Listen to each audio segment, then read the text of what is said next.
नमस्कार दोस्तों, बहुत बहुत स्वागत है आप सबका एक बार फिर से आपके अपने ही चैनल में। दोस्तों, दिन भर क्या रहा स्पेस, डिफेंस और इंटरनेशनल गलियारे से, चलिए एक एक करके जानने की कोशिश करते हैं। दोस्तों, पहला डिफेंस अपडेट वो आ रहा है आत्मनिर्भर भारत को लेकर। आपको बता दें कि भारतीय सेना DRDO से 400 करोड़ रुपए के 6 रडार खरीदेगी। सरकार के सूत्रों के अनुसार इन रडार के जरिए सैनिकों को दुश्मन के हथियारों के सटीक लोकेशन का पता चल पाएगा। अभी हाल ही में आत्मनिर्भर भारत की दिशा में कदम बढ़ाते हुए भारत सरकार ने 101 रक्षा उपकरणों के आयात पर रोक लगाने की घोषणा की थी। अगले ही दिन रक्षा मंत्रालय और इंडियन आर्मी ने इस योजना पर अमल करना भी शुरू कर दिया है। आपको बता दें कि भारत ऐसे 6 स्वाति वेपन लोकेशन रडार्स यानी कि WLRS DRDO से खरीदने जा रहा है। आपको बता दें कि ये रडार अपनी रेंज में आने वाले रॉकेट की दिशा को बता देते हैं।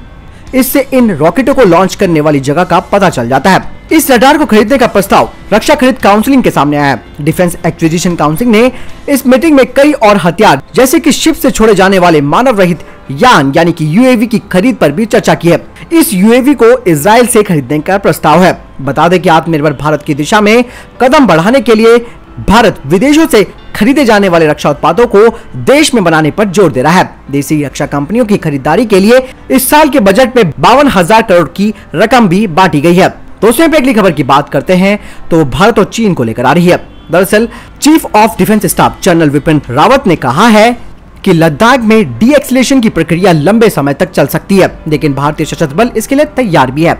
कड़ाके की सर्दी में सेना की तैनाती के लिए सभी इंतजाम कर दिए गए हैं। पूर्वी लद्दाख में भारत चीन के बीच महीनों से गतिरोध जारी है। आपको बता दें कि इस बैठक में भाग लेने वाले शीर्ष जनरल और 3 स्टार जनरलों ने भी इस बात पर जोर दिया है कि भारतीय सशस्त्र बल किसी भी हमले का सामना करने के लिए तैयार है। दोस्तों, यहाँ पे अगली खबर की बात करते हैं तो वो भारत की पनडुब्बियों को लेकर आ रही है।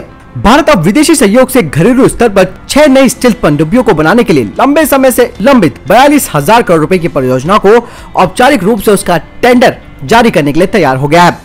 रक्षा मंत्रालय के सूत्रों ने बताया कि RFP यानी कि रिक्वेस्ट फॉर प्रपोजल अगले महीने तक जारी किया जाएगा।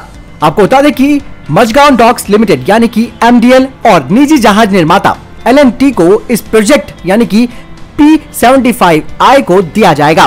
भारत सरकार ने साल 2017 में मेक इन इंडिया प्लेटफॉर्म के तहत स्वदेशी उत्पादन को बढ़ावा देने के लिए स्ट्रेटेजिक पार्टनरशिप नीति के तहत इस परियोजना के बारे में बताया था। रिपोर्ट की माने तो मिनिस्ट्री ऑफ डिफेंस द्वारा जारी की गई नेगेटिव आर्म्स इंपोर्ट लिस्ट में सबमरीन या अन्य स्ट्रेटेजिक पार्टनरशिप प्रोजेक्ट प्रभावित नहीं होंगे।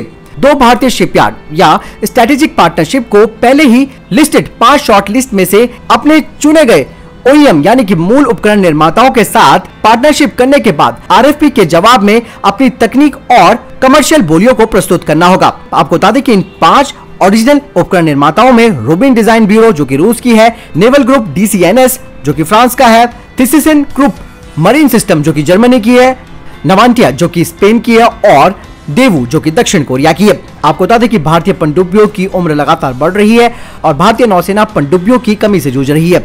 ऐसे में P75I 2021 से 2022 के बाद पहली नई पनडुब्बी को शामिल करने की उम्मीद कर सकती है। दोस्तों, यहाँ पे अगली खबर की बात करते हैं तो वो आ रही है पाकिस्तान को लेकर। एक खुफिया रिपोर्ट में इस बात का खुलासा हुआ है पाकिस्तान की आर्मी अफगानिस्तान पाकिस्तान के बॉर्डर की पहाड़ियों पर किसी गुप्त जगह पर तालिबानी, अफगानी और पठानी आतंकियों को हथियार ट्रेनिंग दे रही है। सुरक्षा एजेंसियों को यह जानकारी मिली है कि इन आतंकवादियों को पाकिस्तान की स्पेशल सर्विस ग्रुप के कमांडोज ट्रेनिंग दे रहे हैं। ट्रेनिंग के बाद इन आतंकियों को कश्मीर घाटी में वारदात के लिए भेजा जा सकता है। दोस्तों, यहाँ पे अगली खबर की बात करते हैं तो वो सैटेलाइट फोन्स को लेकर आ रही है सुरक्षा बलों के लिए। भारत सरकार ने कहा कि भारतीय सेना और सीमा सुरक्षा बल के लिए रणनीतिक महत्व के 1347 दूर दराज, कठिन और सीमावर्ती क्षेत्रों में कनेक्टिविटी के लिए सैटेलाइट आधारित फोन उपलब्ध कराए जाएंगे। इसके अलावा सीमा सड़क संगठन, CRPF, भारत तिब्बत सीमा पुलिस और SSB आदि के लिए सैटेलाइट आधारित DSPT यानी कि डिजिटल सैटेलाइट फोन टर्मिनल प्रदान किया जाएगा। केंद्रीय मंत्री रविशंकर प्रसाद ने कहा कि 183 साइटें पहले से ही चालू है और शेष प्रक्रिया में है।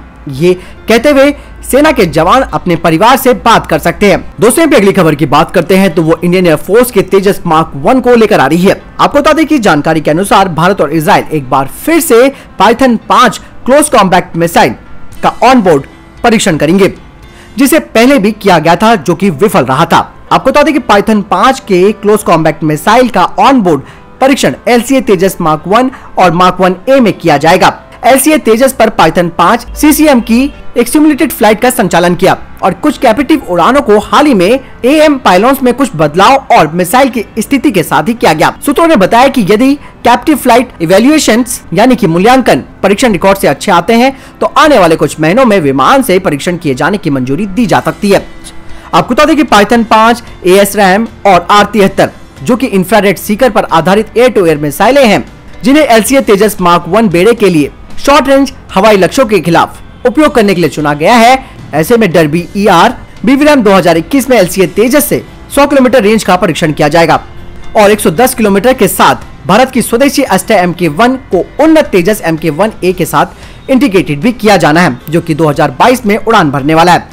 दोस्तों, अगली खबर की बात करते हैं तो वो चीन और पाकिस्तान को लेकर आ रही है। दरअसल आपको बता दें कि एक बार फिर से दोनों की चालाकियां हमारे सामने आई हैं। पाकिस्तान चीन के साथ मिलकर भारत पर दबाव बनाने के लिए कई तरीके के हथकंडे भी अपना रहा है। इमरान खान सरकार ने पाक अधिकृत कश्मीर में एक रेल लाइन बिछाने के लिए करीबन 21,000 करोड़ रुपए के बजट को मंजूरी दे दी है। साथ ही ये भी बताया गया है कि ये रेल लाइन चीन की महत्वाकांक्षी योजना चीन पाकिस्तान आर्थिक गलियारे का हिस्सा है।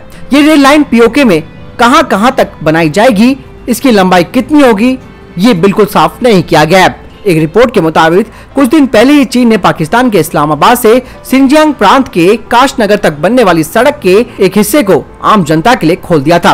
आपको बता दें कि पाकिस्तान की इस रेल लाइन योजना का मकसद भारत पर दबाव बढ़ाना है। दोस्तों, यहाँ पे पाकिस्तान लगातार एक प्रोपेगेंडा भारत के खिलाफ चला रहा है, जिसमें पहले उसने भारत के क्षेत्रों को अपने मैप में दिखाया है। दोस्तों, यहाँ पे अगली खबर चीन की डोंगफिंग मोटर्स को लेकर आ रहा है, जो कि हाल ही में विवादों में आई है और इसके बारे में मैंने आपको डिफेंस अपडेट में भी बताया था। आपको बता दें कि चीन की रिपोर्ट में कहा गया है कि देश की सैन्य वाहन की शीर्ष निर्माता डोंगफिंग मोटर्स ने सरकार को धोखा दिया है। चीन में नेटिजन्स ये दावा कर रहे हैं कि चीनी सेना द्वारा इस्तेमाल किए जाने वाले हमवीज खोखले हैं। अटकलें ये भी लगाई जा रही है कि चीनी डोंगफिंग गलवान में चीनी सैनिकों की लाइफ को नहीं बचा पाई और उन्हें बचाने में विफल रही। हालांकि 15 जून को हुई झड़प के बाद चीन ने अपने मारे गए सैनिकों की पुष्टि अभी तक नहीं की है। चीन की रिपोर्ट में कहा गया है कि सैन्य वाहनों के देश की सबसे शीर्ष निर्माता ने सरकार को धोखा दिया है और ये किसी भी देश के लिए, खासकर चीन के लिए बहुत गंभीर है। इस रिपोर्ट को चीन की वेबसाइट में भी प्रकाशित किया गया था। आपको बता दें कि इस रिपोर्ट में कहा गया है कि डोंगफिंग मोटर समूह का एक अधिकारी ऑलरेडी एक कार्रवाई का सामना कर रहा है। हालांकि इसमें भारत चीन सीमा गतिरोध का कोई उल्लेख नहीं किया गया। डोंगफिंग कंपनी के 2 अधिकारियों को भ्रष्टाचार विरोधी जाँच का सामना भी करना पड़ रहा है। तो दोस्तों, ये थे अभी तक के top defence space updates. Video के संबंध में कोई प्रश्न, जवाब या आपका कोई सवाल है, आप जरूर मुझे कमेंट सेक्शन में लिखकर पूछ सकते हैं। मैं जरूर आपके कमेंट्स का जवाब दूंगा। इस वीडियो के लिए इतना ही, मिलता हूं नए वीडियो के साथ। तब तक के लिए जय हिंद, जय भारत।